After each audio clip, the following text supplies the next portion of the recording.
morning, everyone. Good morning. Welcome to Unity Church of Sun Lakes. I'm Reverend Jeannie McLaughlin. I'm the spiritual leader of this church. I don't see any newcomers here this morning, so I think we could say our welcome statement to each other, to each and every one of us. We love you. We love you. We welcome you. Let's do that again. We love you, we bless you, and we welcome you. Did I flip it? Yeah. It's keeping us all awake. So this morning we have Craig Haley and Peterson with us to do our opening song this morning. Let's give them a nice welcome.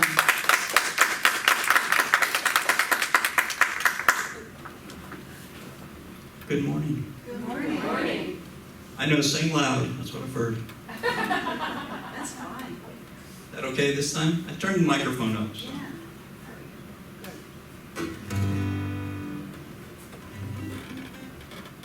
All right, John, here we go.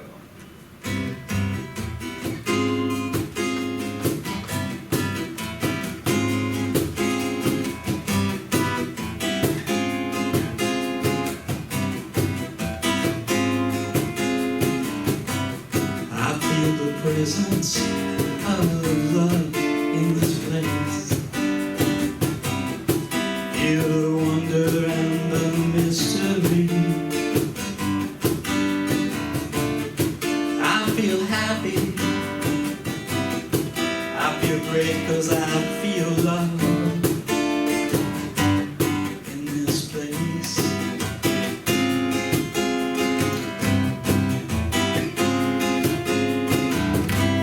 I feel the presence of peace in this space. Feel the comfort and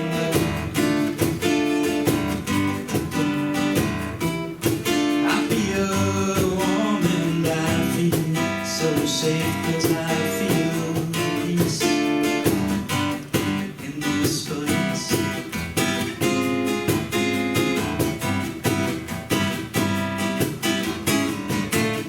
Said of all the places you know we could choose to be, we choose to be here together today. And all the wonders you know that we will hear and see, we'll learn them together from Reverend Jeannie. I feel the presence of God in this place. Feel the magic and the ecstasy. I feel the comfort and I feel the strength 'cause I feel God in this place.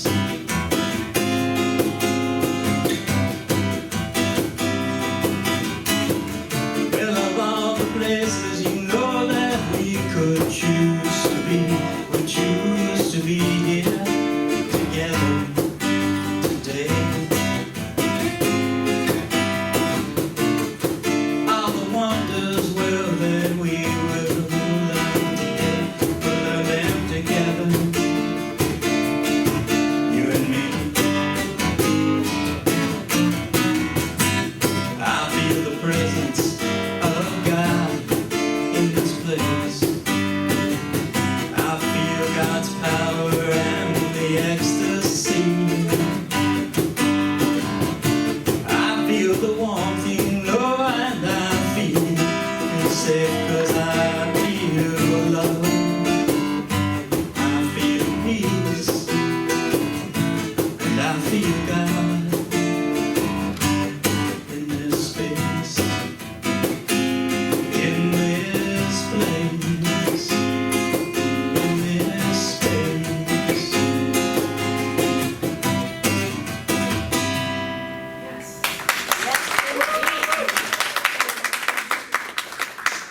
Let's take a moment now to say hello to everyone with a handshake, a namaste, or a hug, whatever you guys are comfortable with. And so now we will do the daily word with Barbara Kelly. Say Barbara. Castro. I didn't know that. Good morning, everybody. The word of the day today is free. Living with my divine nature frees me. I can tell you already the first half of this spells my name. Sometimes I feel limited when I don't think I have enough time, money, space, education, or experience. These thoughts can occupy so much space in my mind that I begin to think limitation is the truth of life. The greater truth is that I am free, unlimited in spirit. Alive in God, I am free to express all the love, wisdom, strength of the divine as only I can. With what joy and liberation it is to know that nothing can separate me from my true spiritual nature. If I believe any circumstance in my life or any of my past actions obstruct or delay my spiritual progress, I now release that belief, embracing and living from the divine presence, the Christ within me. I claim freedom from all limitation. And from Acts 17:28, in him we live and move and have our being. Thank you, Barbara. And now it's time for our opening prayer with Reverend Tony Corrigan.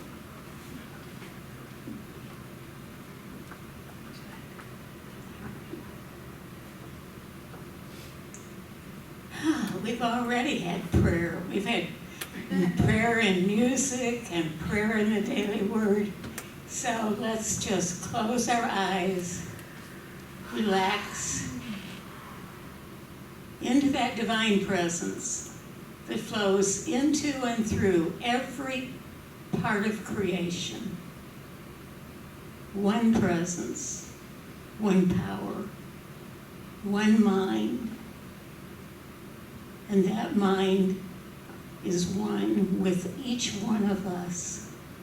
And so we come today in joy and gratitude, being together with our family, our church family, being together in one mind and one spirit.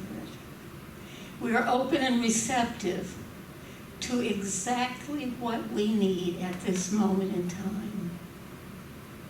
I give thanks that each one of us receive a word, a message, a thought, a feeling, reminding them of this truth, that we are one.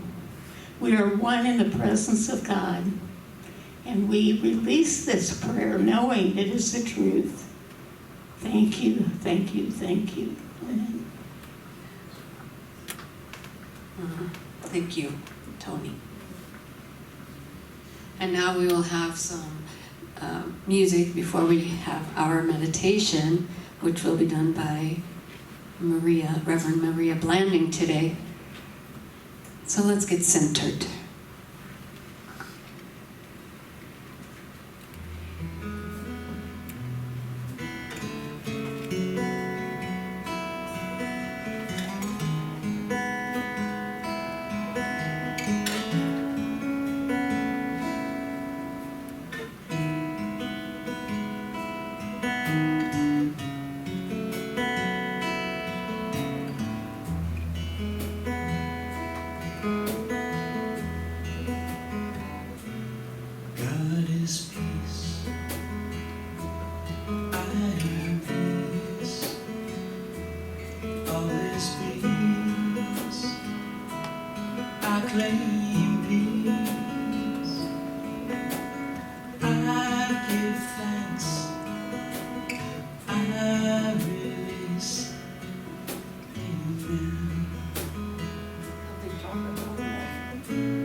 claim peace.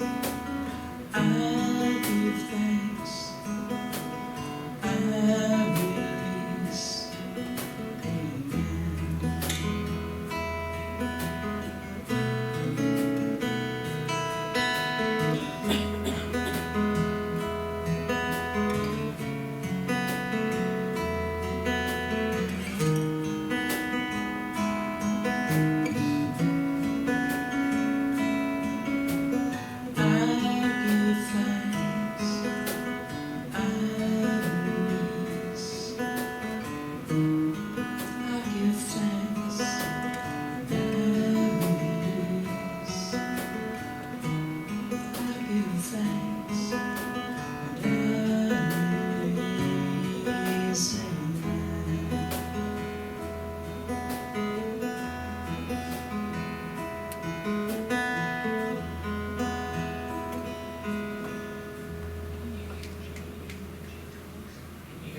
So there are some times in our life, as Barbara was talking about, that we just lose that focus.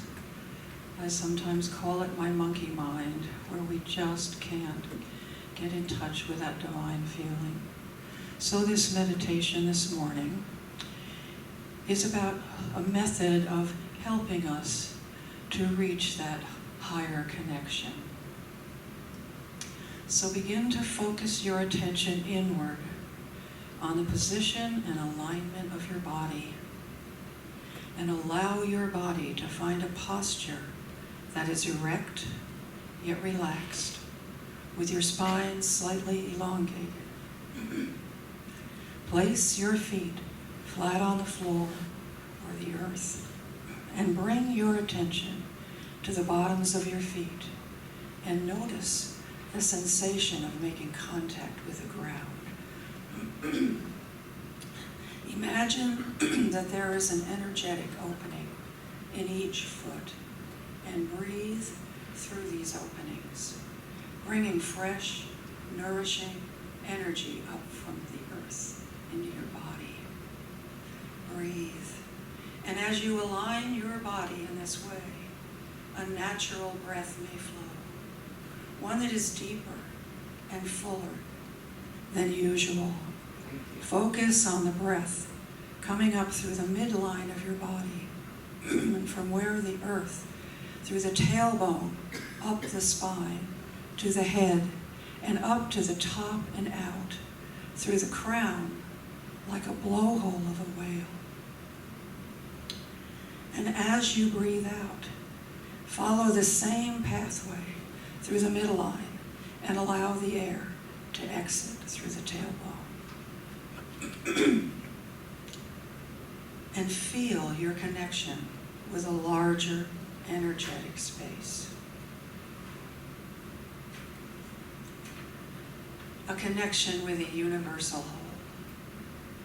And allow your subconscious to offer a word, a phrase, an image, or a thought form that leads you to discover another state of awareness, an expanded state. This is a higher vibration reality that always exists, but that we rarely access. Regular practice facilitates the ability to connect with this powerful yet gentle space. Align, breathe, connect. Feel this expanded reality. Discover where you now are. Allow your awareness to go where it goes, and simply notice what is transpiring in your body, in your thoughts, in your feeling sense. And when you are in this expanded space, another level of attention emerges, embodying wisdom, guidance for you. So listen And just take a moment now to listen.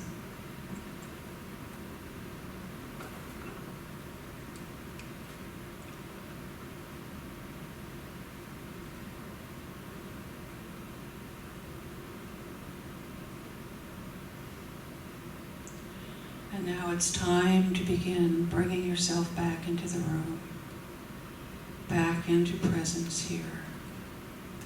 Take a moment to do so. And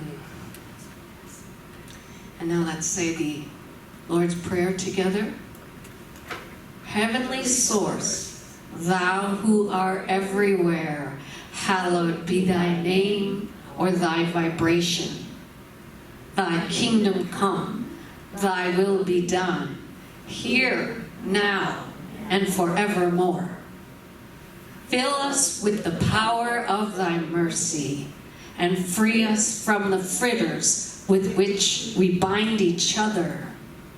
Lead us out of temptation, free us from ourselves, and give us the strength to be at one with Thee. Teach us the true power of forgiveness. May this holy moment be the ground from which our future actions grow. Amen. So today, we're going to focus on the idea of forgiveness. And the title of this talk today is Never Forgive Again. Never.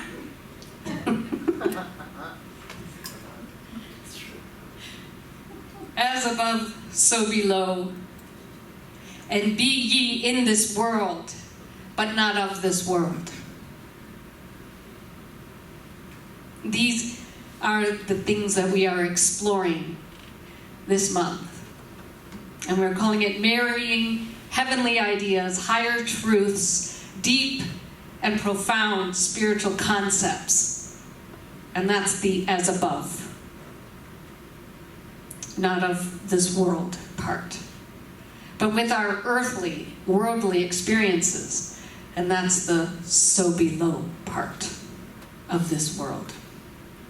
And that is so that the earthly, worldly experiences, with all the dust and the debris and the grit and the grime that come along with it all, these experiences are transmuted into heavenly ones.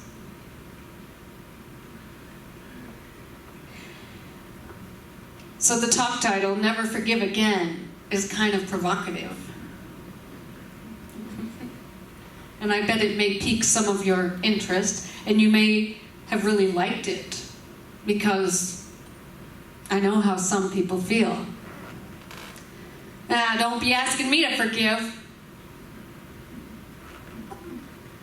There are just some things that are unforgivable.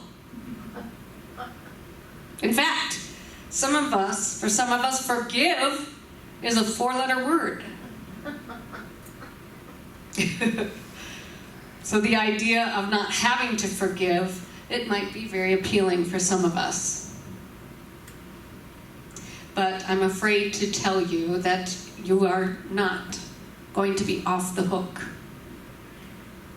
Because what we know, and we really do know this deep in our being, is that if we believe we have come here to be the fullness of God in physical manifestation, which we do believe that. Yeah.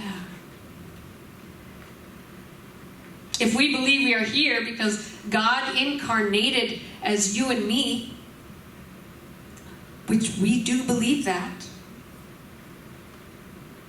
Well, if we want to have a snowball's chance in you know what, that place that we left behind 2 weeks ago,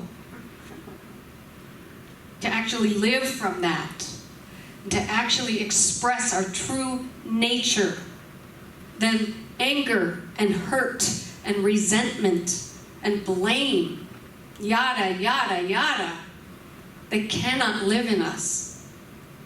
It's just not possible. So just like it's not possible to look out that front window and the back window at the same time, we can't travel north and south at the same time. Just like we can't walk up a ladder and down a ladder at the same time.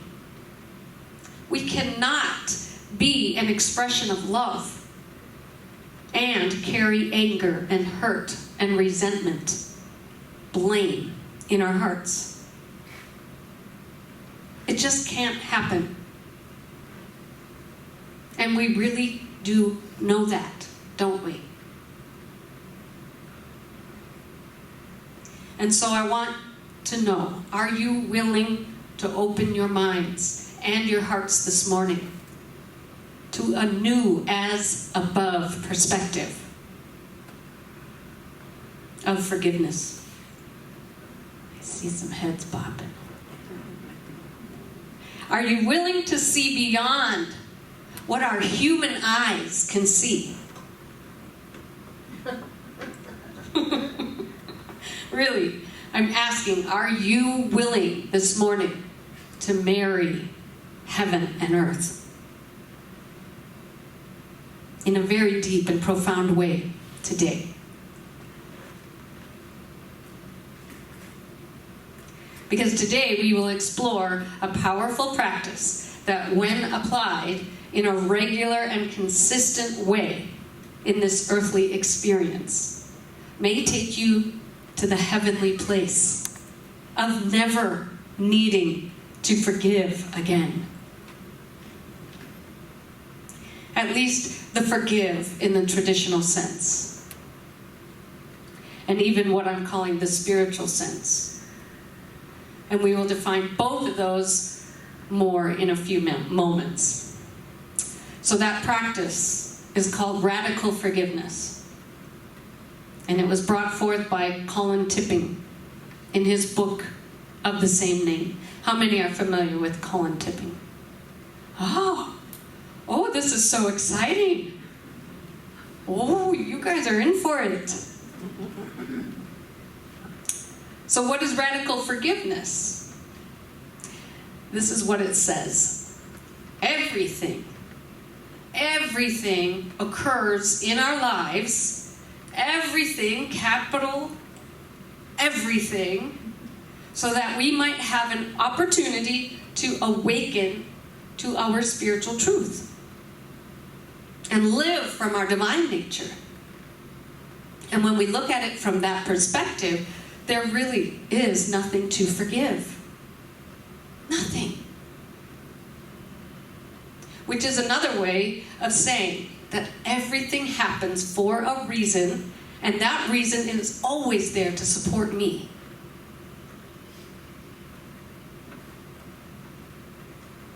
Radical forgiveness is designed to break the chains of victimhood and to move us into a place of personal empowerment. In the introduction to Radical Forgiveness, Tipping writes, "My main intention in writing this book was to make clear the distinction between forgiveness that maintains a victim archetype and a viewpoint that frees us from it." Sign me up. He goes on to say, radical forgiveness challenges us to fundamentally shift our perception of the world and our interpretation of what happens to us so that we can stop being victims. I recognize that the ideas that are being presented here may be extremely challenging for someone who has been severely victimized and is still carrying a lot of pain. I ask only that you read this book with an open mind and see whether or not you feel better after reading it. Those are Tipping's words. This morning, I only ask that you be with me for the next few moments with an open mind and an open heart and see what happens for you. So I'm going to talk a little bit about the ideas behind radical forgiveness to give you a little groundwork. But really, talk is cheap. It's the act of our shifting perceptive, that'll bring about our healing. I want to begin by giving you 4 important assumptions behind the concept of radical forgiveness. The first is exactly in line with our monthly theme. It is vibrationally, we live in 2 worlds simultaneously. The world of the divine truth or spirit, and the world of humanity, as Colin Tipping refers to them. He suggests that once we awaken, we can live comfortably in both worlds. The second idea, life is not random. It provides for the purposeful unfoldment of our own divine plan, with opportunities to make choices and decisions in every moment, guided by our highest self.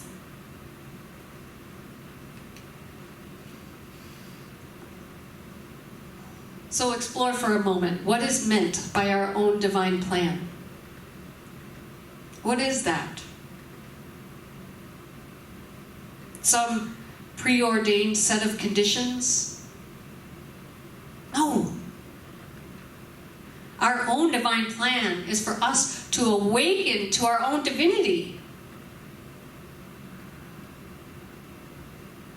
Until we awake to the fact that we are one in nature with God, we shall not find the way of life. But this isn't just a New Thought teaching. According to Rabbi David Cooper in God is a Verb, one of the primary texts of the Kabbalah cries out to humankind, saying, "You beings on earth who are in deep slumber, awaken!" It pleads with us, stop sleeping. Wake up! What are you waiting for? So your divine plan, my divine plan, our divine plan is to wake up. And that awakening unfolds uniquely for each one of us. The third idea, at the soul level, we get precisely what we need in our lives to support that awakening. How we judge that, how we judge what we get, determines whether we experience life as painful, often our earthly experience, or joyful, which is the heavenly experience. And the fourth idea, through the law of resonance, which is another term for the law of attraction, we attract people who resonate with our issues so that we can heal. So that we can heal our issues and return to wholeness. For example, if abandonment is an issue, we'll tend to attract people who abandon us. In that sense, these people serve as our teachers. So let me say those things again briefly, so we're all on the same page with our assumptions. Number one, vibrationally, we live in heaven and earth simultaneously. And we can learn to live in both. And we are each on a path to awaken to our own divinity. Number three, everything in our experience is in support of that awakening. And number 4, we attract into our lives people and conditions that resonate with the areas in our lives where we are asleep, giving us an opportunity to awaken. That's awesome.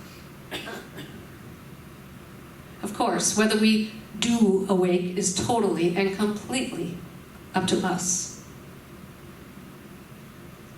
So do those feel like spiritually grounded assumptions, totally in alignment with our unity principles?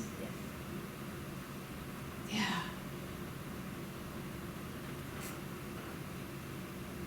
They do to me.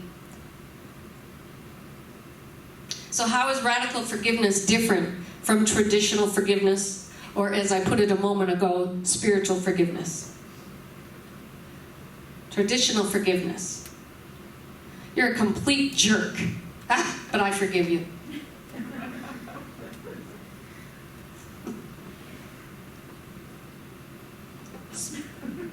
Spiritual forgiveness. You're a complete jerk, but I forgive you because I know that if I don't, I block the flow of God through and as me. So I must forgive in order to be spiritually connected. But you're still wrong and you're still a jerk. I have been there, right? How many of us have been there? Spiritually, I'll forgive you, but...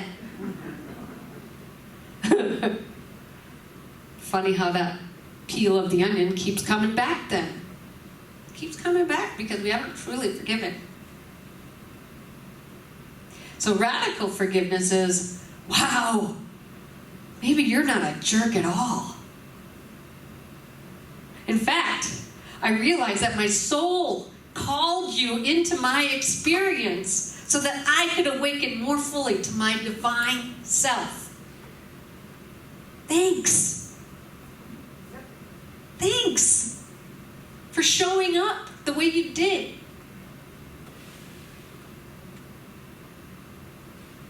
In terms of our capacity to evolve spiritually, radical forgiveness offers extraordinary potential to transform our consciousness. And this potential far exceeds what is possible with traditional forgiveness, or even what we call spiritual forgiveness. And I completely get, however, that we still live in the world of humanity. And at certain times, we simply will not be able to see a situation from this perspective.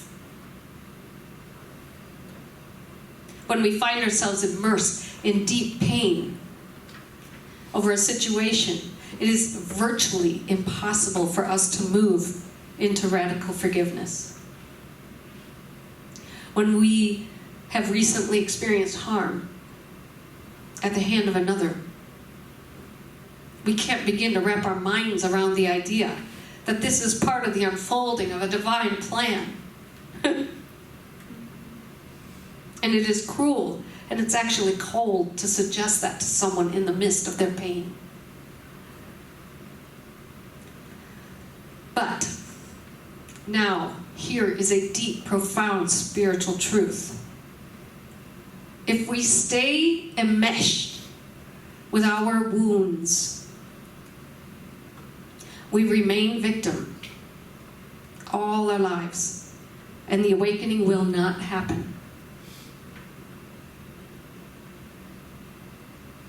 So if we want to awaken, there must come a point when we have to expand our thinking,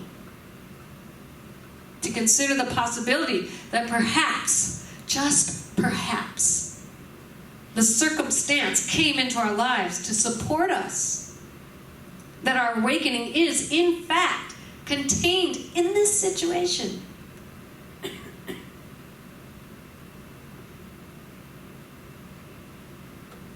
I remember reading a time ago that when we're faced with adversity and we're just exhausted and distraught, there's a teaching that you You look at the problem and you say, this is what I was born for. This is what I was born for. It only comes to me because I can handle it.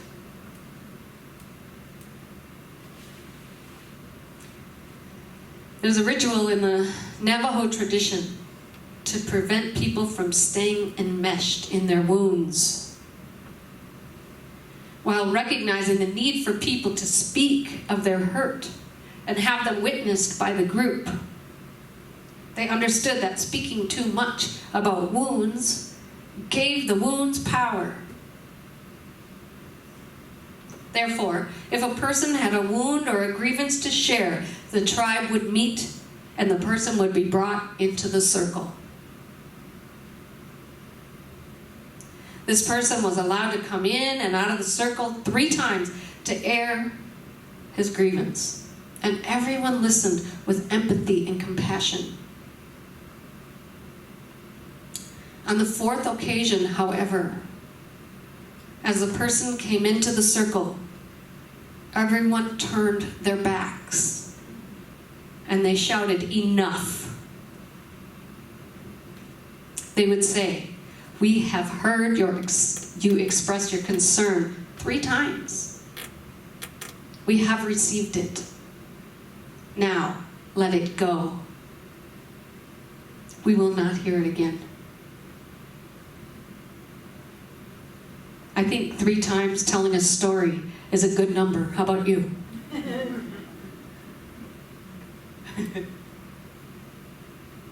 So when you have done that, here is a 4-step process. A spiritual technology, really, to help you move to the place where no forgiveness is necessary. You can use this really anytime that you find yourself getting upset over something, or even if you find yourself making judgments, feeling self-righteous, or wanting to change something about a situation. This process will bring your consciousness back into alignment with the principles of radical forgiveness.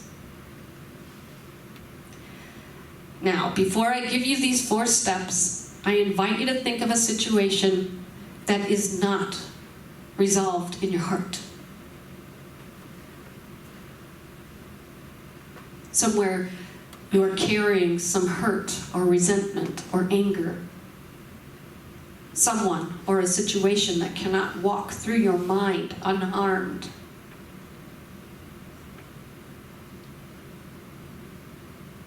Does everyone have something? Good. So let's apply these 4 steps. Step 1. Look what I created.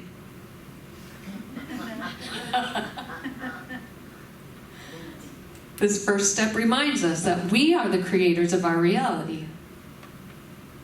However, it is imperative to remember that we create circumstances for our own awakening.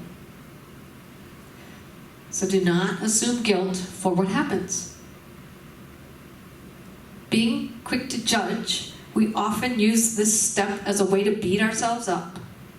We say, I must be a terrible person, or a terrible metaphysician, a spiritual failure. I must be out of alignment. Please do not fall into this trap. And please, please, don't ever say that to another person.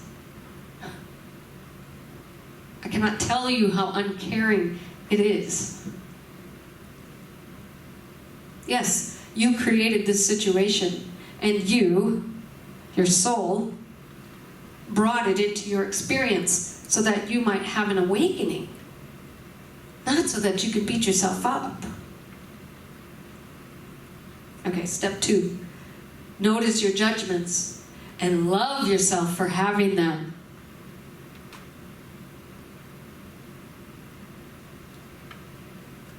This step acknowledges that when we are being in this world, we automatically attach a whole string of judgments, interpretations, ideals, and beliefs. into these situations. Our task involves accepting these aspects of our own humanity and loving ourselves for having these judgments, including the one that says we must be spiritually bereft person for creating this reality.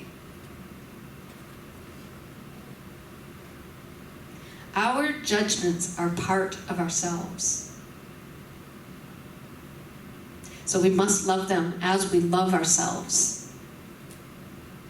Remember the vows we took to ourselves last weekend.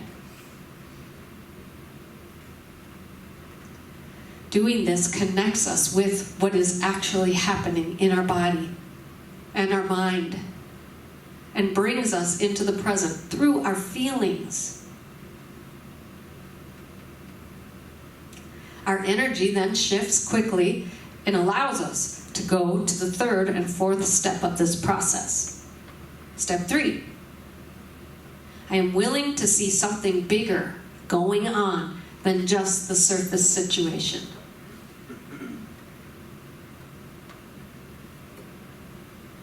It is perfectly natural to think that everything out there is all there is to reality. But maybe there's a whole lot more happening beneath that reality. We don't perceive anything else going on because our 5 senses are inadequate to that task. But that doesn't mean that it isn't occurring. Step 3 says that I am willing to explore the possibility that beneath all that drama, something of a more spiritual nature is happening. Same people, same events, but totally different meaning. I am willing to entertain the notion that this dance going on right now is about my awakening. I am willing to consider that it might be an opportunity to heal and grow. That would be a very different interpretation. Being willing to explore these expanded possibilities is what radical forgiveness is all about. Its purpose lies in seeing the truth behind the apparent circumstances of a situation and recognizing the love that always exists there. You need not even fully understand what's going on and why. Just being willing to entertain the idea that something else is going on is a giant step forward. In fact, the willingness to see the situation differently is the key. This willingness to take a broader view is the essential step in the radical forgiveness process. It equates to a prayerful surrendering in the moment to the divine plan.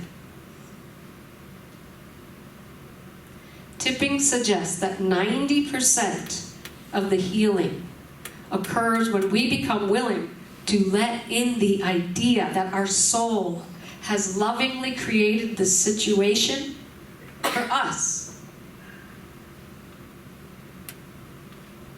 In becoming willing, we let go of control and surrender to God, and God takes care of the other 10%.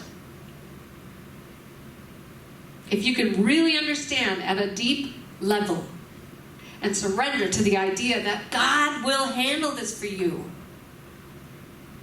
if you turn it over, you won't need to do anything at all.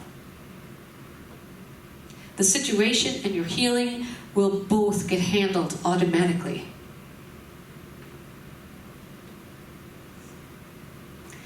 Step 4, I choose the power of peace.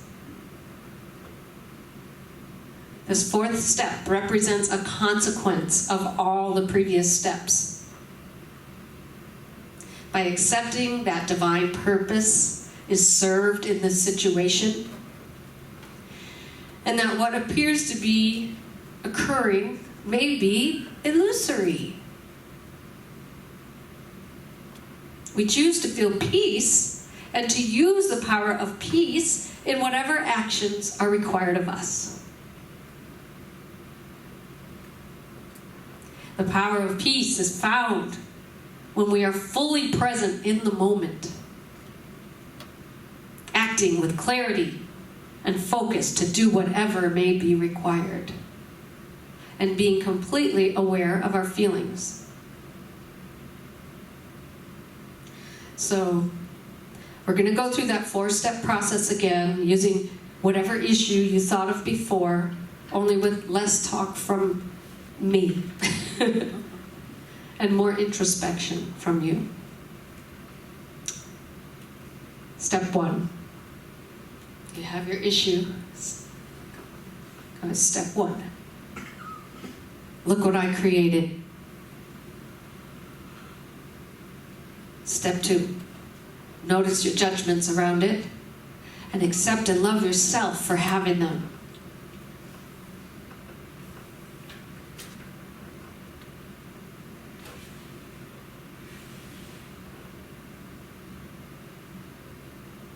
It's kind of interesting. You can hear the ego saying, wait, I don't want to do that.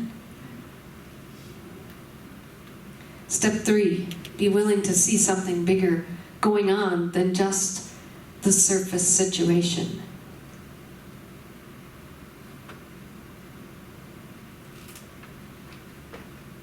Step 4, make a choice in this moment for peace.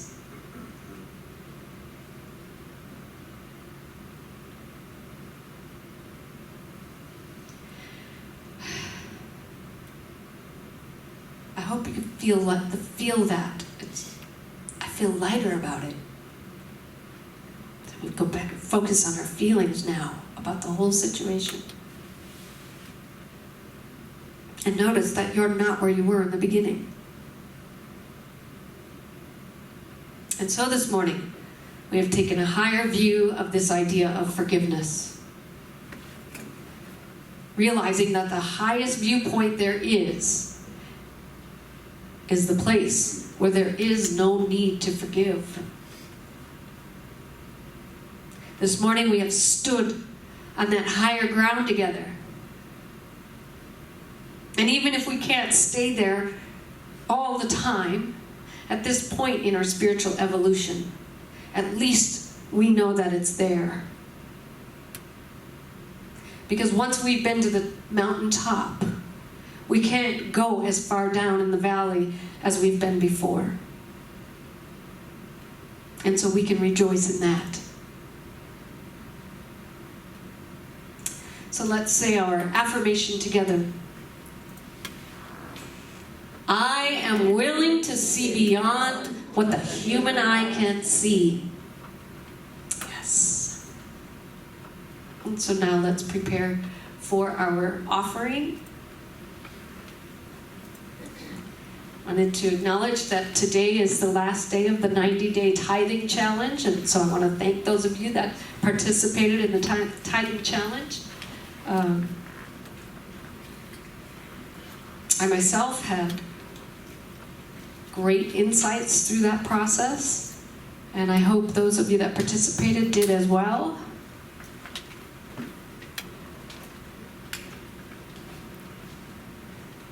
And as we take our gifts in mind and in hand and in heart, we say our offering blessing together. Divine love, as me, blesses and multiplies all that I am, all that I have, and all that I circulate. I am so blessed. Thank you, God.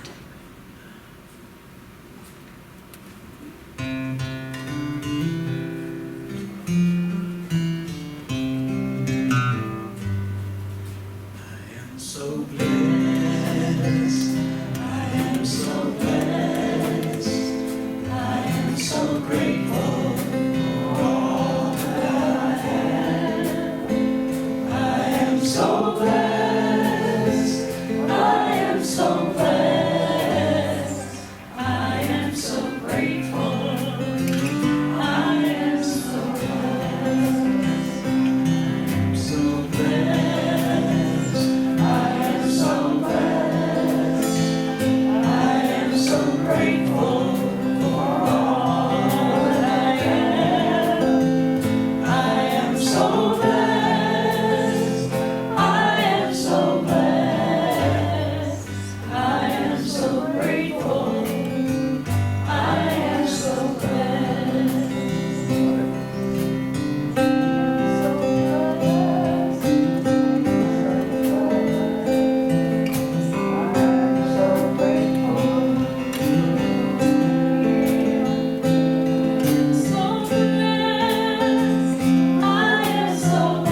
say our offering of gratitude for these gifts.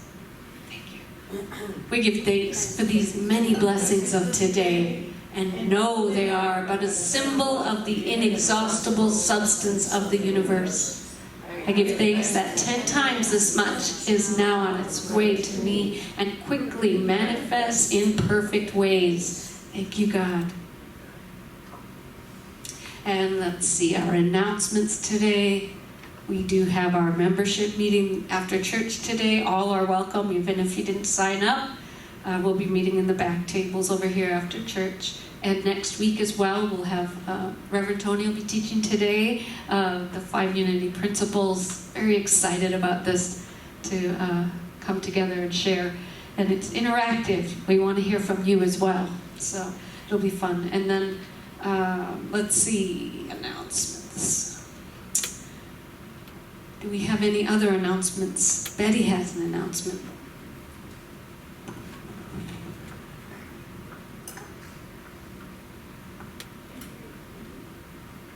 I truly can't believe that only 2 people are going to go to Kabuki on Wednesday of this week to have a wonderful Japanese lunch. I only have 2 names on my list, so I'm sure you got that letter. We're meeting at 10:30 out here in the parking lot where we can park our cars in the shade.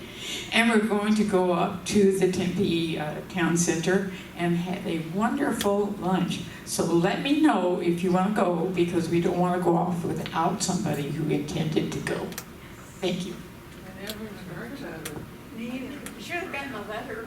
I never got any letter. I did. Well, anyway, let me know.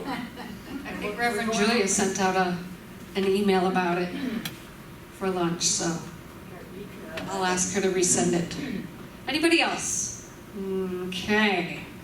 All right. I want to, There's no prayer meeting this Wednesday. right, I was going to ask about that. Julia's out of town this week, so there won't be a prayer meeting this week. There will be Reiki, I assume, every Tuesday morning, 9:30. And A2. in A2. Oh, you're meeting in person now. Wonderful. If you've been vaccinated.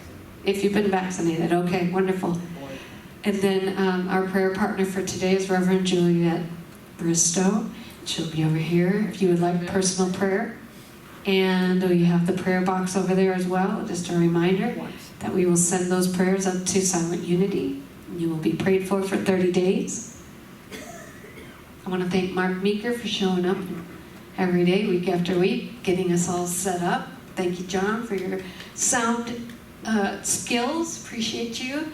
And of course, Craig Haley and Peterson. Always love you guys and your music. Thank you so much for coming. So let's all close with a prayer for protection, and we'll finish out with another song. The light of God surrounds us. I am the light of God. The love of God enfolds us. I am the love of God. The power of God protects us. I am the power of God. The presence of God watches over us. I am the presence of God. And wherever we are, God is, and all is well. Remember this one? Sing it, you sing it back to me. I release, I let go, I let God, 'cause I know it is done, it is so.